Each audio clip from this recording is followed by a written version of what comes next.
Welcome to the Wooper Club League Season 14, Week 3 Power Rankings. Finally getting some shakeups in the standings here going on with some fun match results. I am your host, IllLogic. I'm coach of the Buffalo Bouffalant, and as always, I'm joined by my co-host, SteveChuck, coach of the Waterdeep Wobbuffets. Hey, everybody. And we have one trade that we need to go over first. This is one I've been intimately familiar with because I have been talking with the Calgary Corviknights since the beginning of the season about making this move. When we finally pulled the trigger effective for this week, I have exchanged my Moltres for the Corviknights' Garganacci. And I guess I can talk a little bit about this from my side here, too. Moltres was a pretty nice mod to provide things like Tailwind and other Fairy Resist, etc. for me, but it didn't feel like something I'd really be able to bring with Chi-Yu already there, whereas Garganacl provides a nice Flying Resist mainly. Another Stealth Rocker is really nice, too. Something else to be able to function in Trick Room as well.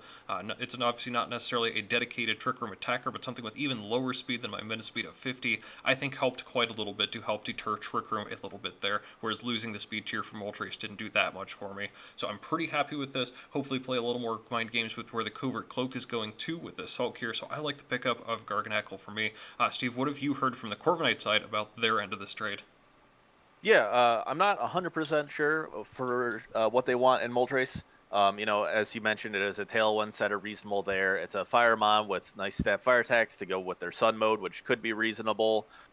It could also be that this was the Mon that defeated them last season in the playoffs, so they might be trying it out for themselves. As for why they wanted to trade Garganacl here, I have heard from them that the pickup during the draft was kind of a split second decision.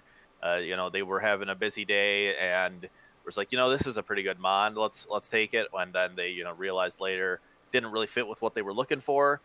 So they're happy to get something for it that is more so what they're looking for.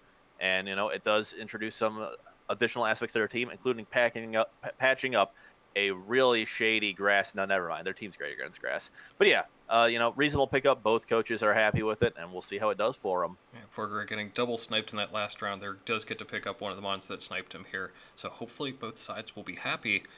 I know I'm going to be happy as we start going into the match recaps here for Week 3. Away we go with everyone's favorite team. You know them, you love them. It's the Kanto Kinglers, who came up short against my Buffalo Bouffalant. Turn 1, Ninetales out for Walking Awake in the sun. Hariyama fakes out the Grimmsnarl, and Garganacl gets off the Salt Cure into Walking Awake, which switches it out for Hoopa Unbound thanks to the red guard. Grimmsnarl parting shot out into Salamence. The Intimidate Hydro's team does only half to Hoopa, who sets up Trick Room, and that means Walking Awake goes down to Hyperspace Fury the next turn, though Salamence does also KO Hoopa with Rock Slide, though Ursaluna came in and got off the Flame Orb proc there. Another fake out, this one is Salamence parting shot, lowers Ursaluna's attack, but Facade picks off Salamence anyways. Next turn, Hariyama does half to Minior, which Shell smashes. Ursaluna breaks Armor Rouge's Air Balloon as Armor Cannon in the Sun does only a third to Hariyama. That means the next turn, the Minior and Armor Rouge go down despite Ally Switch shenanigans. Next turn, Skyman switches into Hypnosis, but heals it up with the Lumberry. Grimmsnarl lowers Ursaluna's attack again, but EQ still does a ton to both the last mons left. Skyman finishes off Ninetales. Ursaluna takes down Grimmsnarl. That's another quick 5-0 for the Bouffalant, looking good as always. Speaking of, Newport Noctowls continue to roll along themselves with a quick match, a 3-0 in only 9 turns. Immediately, Torn T tears grass and clicks Tailwind, Iron Hands with the fake out into Vikavolt, and Mew also clicks Tailwind, Sunny Day and Sticky Web from Torment and Vikavolt, but Mew and Iron Hands combine to take down Vikavolt. Primarina in for Torn, coaching into Iron Hands helps it tank the Dragon Rush from the attack boosted Gouging Fire, in addition to the health recovered from Drain Punch into the Dinosaur. A second coaching into Iron Hands helps it execute Primarina with a Thunder Punch, but Gouging Fire brings Mew very low. Torn out to taunt Mew, as Iron Hands suspiciously dodges the burn from Burning Bulwark. Tailwind up from Torn next turn as Mew chips Torn. Iron Hands gets chipped a bit from Gouging Fire, but Drain Punch finishes off the Paradox Mon. Torn and Great Tusk combine to take down Mew finally, and take Iron Hands down to a third, but Torn goes down for its troubles too. Great Tusk and Metagross then take down Volcanion and Iron Hands. Is this the comeback? Ogerpon's Defiant raises its attack on Switch in. Sylveon Terra Ground, they survive the CC and Bullet Punch respectively, and KO the Metagross and Great Tusk with Knockoff and Hyper Voice in returns. That'll do it. Noctowls join the Bouffalant at 3-0 plus 12. Surely won't see me any more of those. Next match, it's the Battle of Brothers, but the Terrifier Heatwave keep rolling. The Corviknight Clobberers keep sliding. Unsurprisingly, this was a close battle between competitors that know each other very well, meaning this match will be featured on the channel separately. Michael the Route 1 Burbs will be going in-depth into this match this week. A Nailbiter with several turns of luck that may or may not have influenced the outcome. You're going to need to go check out this absolute thriller. Next match, let's keep the undefeated teams trains rolling. It's the Cincinnati Incineroar that grabbed this one 3-0, taking down the surprisingly resilient Baltimore Oricorios. Turn 1, Indeedee Helping Hand means Typhlosion will Oko Cinderace with Scorching Sands as Gliscor just gets off a taunt into Indeedee. With Crocodile in, Typhlosion is out for Corviknight. Gliscor Tailwind. Crocodile Rock Slide doesn't do much, but Luring Voice does almost half back to the Croc. However, Knockoff and Rock Slide take down Indeedee in return, and Corviknight flinches. Iron Crown protects a couple of attacks as Corviknight bulks up. Crook switches into Goldango, taunted into the Iron Crown. Expanding Force in the last turn of Psychic Terrain does massive damage to Gliscor, but Body Press goes into the Goldango slot. Tachyon Cutter does finish off Gliscor, but Goldango Oko's Iron Crown in return, and Corviknight just keeps chipping away at Goldango. Typhlosion will scare that mon out, going into Glow-King, but Crook goes down to Eruption anyways, and Corviknight gets up yet another bulk up. Typhlosion out into Glastrier. Brave Bird does the remaining 2/3 to Glow-King. That's some damage.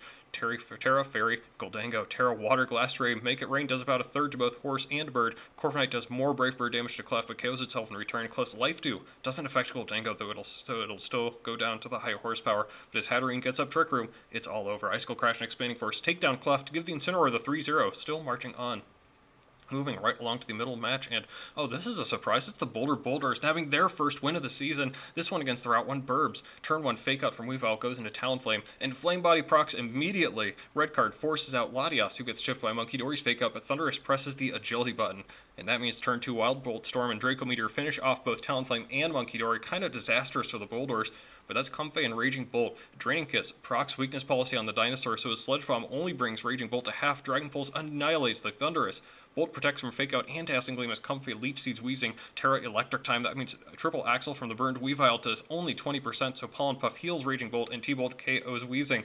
Weavile out for Latias. Milotic Dragon cheers the incoming Latias, which dodges a Leech Seed, but eats a T-Bolt. But thanks to Terra's Steel, Milotic will hang on, but gets paralyzed too. The guaranteed crit from Draco does 69 to Raging Bolt, who hangs on. Pollen Puff it back up, and Milotic is fully paralyzed.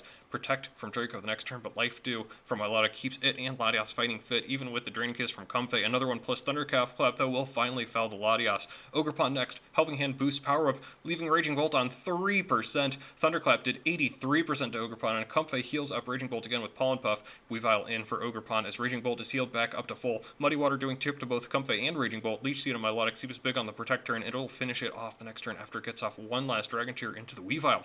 Last two left. Draining Kiss Weavile. Leech Seed finishes off the next turn. On the follow turn, Follow Me redirects Pollen Puff to net Comfey, yet another KO. Comfey and Raging Bolt complete the game with all 6 KOs together on the field. An impressive showing from the Boulders. Next match, how about another upset? The Wobbuffets were ranked higher overall, but this season to date, they were firmly behind the surging Calgary Corviknights, who dropped their first match of the season as the Wobbuffets moved to 2-1 as well.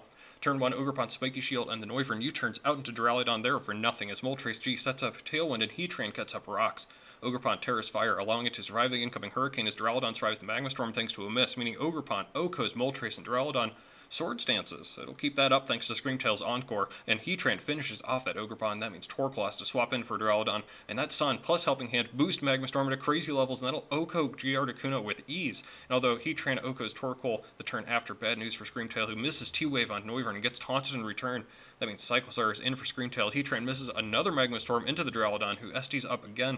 Screamtail back in, taunted again. Magma Storm misses again, same old, but now Duraludon does half to Heatran with Brick Break. Screamtail out to Cyclozar again, Noivern out for Brute Bonnet. Now what? Proto Boosted Sucker Punch doesn't quite KO Heatran, who finally nails another Magma Storm into that Brute Bonnet to Oko as Cyclozar Shed Tails into Latios, though the sub is broken. Screamtail is in to be immune to the Draco Meteor from Noivern. Heatran misses its 4th Magma Storm into Duraludon, and finally gets KO'd in return. See if that mon shows up in the transactions list next week. Glamora, even boosted by Helping Hand, does not Oko Duraludon, so it gets destroyed by Iron Head as Screamtail is taunted yet again. Cycler's Hyper Voice goes off thanks to a Shadow Ball into that slot, so Duraludon goes down. Draco will get that taken care of the next turn, but Latios protects Screamtail T-Wave, so Latios goes first on the final turn, meaning Draco hits, KOing Noivern finally, giving the Wobbuffets a W in a ridiculous match. Misplays 8 more. This was a silly match we don't need to talk anymore about for now. Next match, how about an early candidate for upset of the season? It's the Pikeville Pups, the hapless winless team after a season off between the Beginners League and the Main League versus the Akron Agrons, the epitome of a regular season juggernaut, and the Pups came out on top. Turn 1, Deoxys Speed get a bit of chip on Slowbro with knockoff. Coaching from Kobalion goes into that afterwards. The Sash saves it from Zerud's knockoff, and Slowbro sets up a Calm Mind. That +1 and 2 Deoxys is well used. Superpower Oko Zerud. Kobalion Volt Switch out into Cresselia. Knockoff from Deoxys will Oko Hoop in the next turn as Slowbro gets a bit of chip into Cress. Taunt into Wochen. Cresselia keeps Deoxys and itself healing, and Slowbro heals itself to its lack off. Stealth Rock up from Deoxys finally goes down, though, to knockoff from the live reaction itself as Cresselia tickles the snail, and Slowbro tickles Cress back. Wochen and D-Knight Cress into Incineroar and coaching into Incineroar. Very cool. It's go time now. Terra Water Slowbro and Terra Bug Incineroar. Another coaching into that slot, but now Slowbro isn't weak to Leech Life, so in return, Air Slash brings Kobalion to half, and Slowbro scalds into the Incineroar and burns the previously Fire-type Mon. Another coaching into Incin. Ice Beam into Incin into some chip, but Leech Life heals up most of that, but Slowbro gets lack off again too. Another coaching, another Leech Life, but Scald into Incin is doing a lot. A fifth coaching. Air Slash brings Kobalion dangerously low. Leech Life leaves Slowbro at 1 and another slack off. This Slowbro, though. Air Slash finally takes down the +5/+5 Incineroar, and Slowbro goes back to full. Enamorous the Killer is out, though. It takes half from T-Bolt. Another Calm Mind helps Slowbro, but T-Gleam does take down the D-Knight, and Cresselia gets up Trick Room. Wochen takes a chunk from another D-Gleam, but Slowbro finishes off Enamorous. Even more important in Trick Room, that Slowbro is faster than Weezing, and Skull's going to Oko that too. Wochen takes a hit from Cress and gets that berry from it. Skull doesn't quite KO Cress the next turn as Cress finally brings down Wochen, but it's a 3% Cress and a 4% Kobalion down. Slowbro and Lucario finish those two off, and the Pups with a surprising victory. Congrats on your first main league win. Next match, we're watching the Close Combat Club continue their upward trajectory, this time with a win over the suddenly hapless Seattle Steamrollers. Turn 1, Palafin out for Bisharp, Electabuzz's Follow Me, redirects Taurus's Will-O-Wisp into it, so Deancey gets off the immediate Trick Room. Helping Hand this time from Electabuzz, that'll boost Body Press to Oko Bisharp as Electabuzz chews up a Body Press from Tauros. Palafin and Taurus both protect, but Deancey tears water and gets a free Calm Mind. Lander is in for a sweet Intimidate, another Calm Mind off from Deancey, and the natural bulk shows itself. It only takes 40% from 2 attacks. It'll heal that up next turn too, as everyone switches in the last turn of Trick Room with a Draining Kiss on a Torn to bring that to half. Crazy turn 6. Fake Out from Tinkaton goes into Tornadus, but Covert Cloak ignores the flinch. Taunt from Tornadus into Deancey, but Mental Orb ignores that. Sandsear Storm from Landers Oko's Tinkaton from full, but Deancey with the swift dodge, and it'll get up Trick Room again. Torn protects from Draining Kiss. Psychic from Braviary barely misses the Oko against Landers, who misses yet another Sandsear Storm onto Deancey. The Genies are finished off next turn, so the Therian land out in again for another nice Intimidate. A bit of chip all around, including Deancey falling all the way to 46%, but after Trick Room expires again, Electabuzz followed me, protects it again as the Electric. What is Electabuzz anyway? It's like Nanoni or something? Anyways, Electabuzz survives the double up, and Static also paralyzes Palafin as Deancey gets up Trick Room once again, and Chad can't catch a break. Electabuzz down next turn, but Deancey keeps getting chip and healing back up. 2 Draining Kisses do a third each to Palafin, and Braviary Oko's Tauros. A double up into Palafin takes care of it finally. Kingdra can't quite KO Braviary, so a safe switch to Hydreigon and one more Draining Kiss finishes Kingdra and the Steamrollers. John's Close Combat Club looking kind of scary. And finally, the Summit County Psyducks rise above 500 with their win over the mighty Miltanks. Whimsicott with the free Tailwind turn 1. Good thing as on the next turn, Chien-Pao out for Zapdos. Whimsicott taunts Typhlosion. That big eruption Oko's Whimsicott and does massive damage to Zapdos. Vileplume Sleep Powder thankfully immune by safety goggles.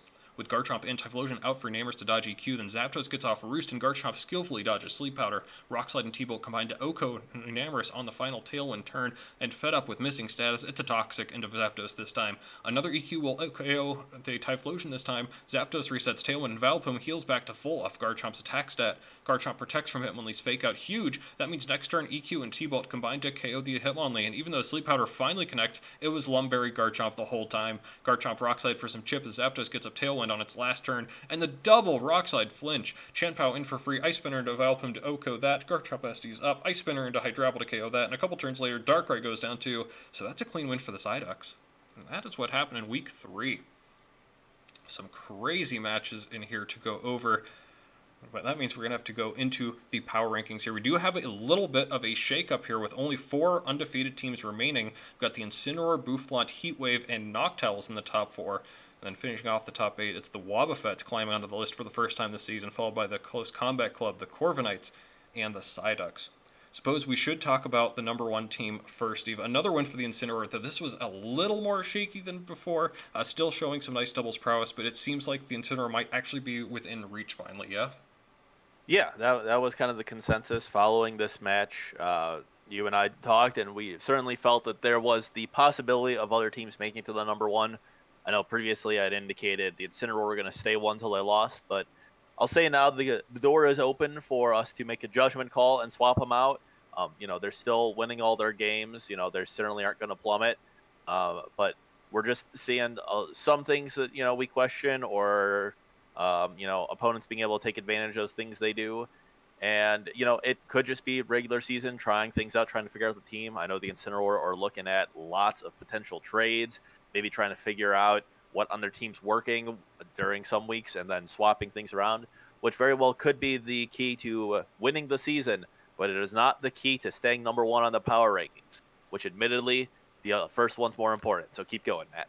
Well, you say that, but I do have a little bit of pride here to move all the way up to number 2, passing up the Terrifier Heatwave just a little bit. Bouffalant haven't really been tested the last couple weeks. Heatwave, admittedly, haven't really been tested all that much too. And the Noctowls down at number 4, also still undefeated right now, and have not had too much of a test either. But we talked about the ordering for this a little bit beforehand, Steve, and the Bouffalant's wins are actually starting to look a little bit better as time goes on, and that's why we decided to move the Bouffalant up to number 2. Yep, the Bouffalant win over the Wobbuffets week 1, especially with the Wobbuffets win over Calgary, and we now see them on the list, looks a lot better. A lot of the other wins the other 3-0 teams have are over teams that are either historically meh or teams that are struggling so far this season. The Heatwave have impressive wins over the Corviknight Clobbers and the Route 1 Burbs, both of which playoff teams from last season, but those two teams also are struggling. The Clobbers without wins, and the Burbs, 1 and 2 so far. So it's hard to say. Admittedly, all 4 of these 3-0 teams are pretty close, but just in terms of the adversity they faced, the Incineroar have played against the Psyducks, Bouffalant against the Wobbuffets. Both the Noctowls and Terrifier Heatwave don't really have that marquee win against the team that, is also doing quite well, which is really the difference for us right now. And then we have to move into the 2-1 teams. There is one we're leaving off here that, of course, we're going to get to as we look at the actual standings. But this was pretty tough for us to figure out exactly where we wanted each team. I think ultimately we're comfortable with putting the Wobbuffets and Club up at 5 and 6 as being the kind of impressive teams for my money at least. The Wobbuffets looking pretty nice in their most recent win. Yes, there was a lot of hacks. Yes, it looked like the Corviknights were a little bit off this past week. But there were a ton of misses to factor into that Wobbuffets victory as well, that if any one of those had gone through properly, I think the Wobbuffets would have had a much bigger win here against a previously undefeated team. And for my money, too, the Close Combat Club may be the best looking of these teams so far, so at least for me, I think the 5 and 6 kind of separate themselves up a little bit from the rest of the 2-1 pack.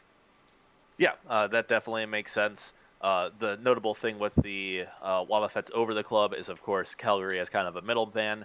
Wobbuffets with the win over Calgary, who has the win over Club. The Club's wins, Seattle and the Boopers, both of those teams, not doing fantastic. Boopers do have a win. Seattle, of course, struggling in this double season. So, some historically all right or good teams, but struggling. Wobbuffets having, that close game against the Bouffalant, which admittedly the final score was a little closer than the match itself. But all in all, it's, very close, very subjective. But this is where we are right now, and as always, these are very fluid, and next week could change it. And speaking of, we should talk about the 7 and 8 teams too. Corviknights do move down a little bit here, but have still been impressive overall. Again, maybe just 1 or 2 more misses away from still beating the Wobbuffets in this last game. Just stop bringing Swords Dance Duraludon, and I'm willing to move you up a little bit more, Greg. And Summit County Psyducks have looked all right, but it seems like there are still a couple of gaps in play potentially. I do think that this team has a lot of room to move up, though, should they continue their upward trend here recently. Yeah. Every team on this list is doing. The Psyducks, mentioned them. Their wins, of course, coming against not as impressive teams. Again, kind of held by a close loss to the Incineroar, or lost to the Incineroar in week 1. But they'll be getting more chances, as we'll get to in the schedule, to face other top teams and can kind of solidify themselves, either moving up or staying in this area here. And yeah, Calgary, it was a little bit of an off week for them, but they came through, had a close game, aided, I believe, by Duraludon's inability to be hit by Magnastorm. I'm pretty sure that's hard-coded somehow. I got to find out why, though. But yeah, one off week doesn't spell doom. We've moved them down a little bit, but I certainly expect them to rise back up in future weeks. Still have confidence. Every team gets one or two of those this season. Sometimes you're off. It's all right. Expect the Corbinites to come back. We should be looking a little bit at the standings here as we're starting to get a little bit a difference here, I suppose. That said, though, look at those top 4 teams. All these 3-0 teams are right there next to each other. Plus 13, plus 12, plus 12, plus 12. Still not much actual separation there at the top, is there? We're trying to find that spot where we can definitively say this team's better than that. But, oh boy, if you just look at these numbers, it's very tough to say exactly how you can do so. At least the 2-1 teams are a little bit split up. This is, of course, everybody who would make the playoffs right now. It's the top half of the teams because all of these 2-1s. It's the Akron Agrons, actually, number 5, the team that we left off of the power rankings list. We'll get into that in a moment. At plus 8, Calgary Corbinite plus 6, Close Combat Club plus 4, Psyducks plus 3, and Wobbuffets plus 2, rounding out the current playoff picture. Akron Agrons, we left them off of the list. Was this one loss really that bad, do you think? This is a team that is traditionally very good in the regular season, but boy, this was kind of a bad loss to a team that didn't particularly impress us even with the play within that match. Was this one match really enough to bring a plus 8 team down all the way out of our power rankings already, and what hope do you have for the Agrons in the future? It really raised a lot of questions for the team. I mean, they have wins, and the teams they've beaten, the Clobbers winless. The Bouffalant did pick up a win this last week, so that one looks a little more impressive. But, it kind of just puts a lot of questions on them, and, that is the difference between the power rankings and the standings, is if we feel you're trending down or if we feel there are, too many questions compared to other teams, you will be left off there. Whereas in the standings, their differential, which they continue to excel at, is still, the best of the 2-1s. So when it comes time for the actual playoffs, that will help them get a seeding advantage, assuming they do make it in. We'll see how they bounce back from this in future weeks. As we mentioned in the previous slide, there are certainly weeks that there will be off weeks, and you will have a bad game. Or I know the Incineroar really saw the Pikeville Pups' big bug weakness, and that Terra bug coaching Incineroar looked so fun to use, but maybe went a little too memey with it. Admittedly, I may have encouraged them to do so. But it did not pay off, and as such, they've fallen. They can certainly get back up. There's 8 teams, 9 of them here. If any other team drops one, I could certainly see the Agrons making it back with a win. Geez, sabotaging your brother because you're not playing him this season. However advantageous that may look like they can get in the standings right now, they'd be playing the Incineroar in the first round. That does not feel very good. That's going to do it for week 3, and that means that we have to look forward to week 4 and the schedule coming up here. Steve, there may be 1 or 2 matches that stand out to you. What are you looking at here? Yeah, the 2 that stand out as the most exciting is, of course, your match with the Psyducks. Both teams in the power rankings, number 2 and number 8. Should be a very exciting match. As I mentioned, a chance for the Psyducks to kind of go out and prove it against another top team. A win really puts them into the conversation, or even a close loss kind of keeps them definitely on the power rankings for, at the very least 1 more week, if not more following that. Another one I'm pretty excited to see is the Burbs and Incineroar. The Burbs having a rough time so far in doubles, but, historically strong coach. Going up against the Incineroar, with all the experience and who we've had at number 1. Although the Burbs are currently 1-2 and struggling, I think this could be a sneaky good game. We'll certainly see, and let you guys know next week.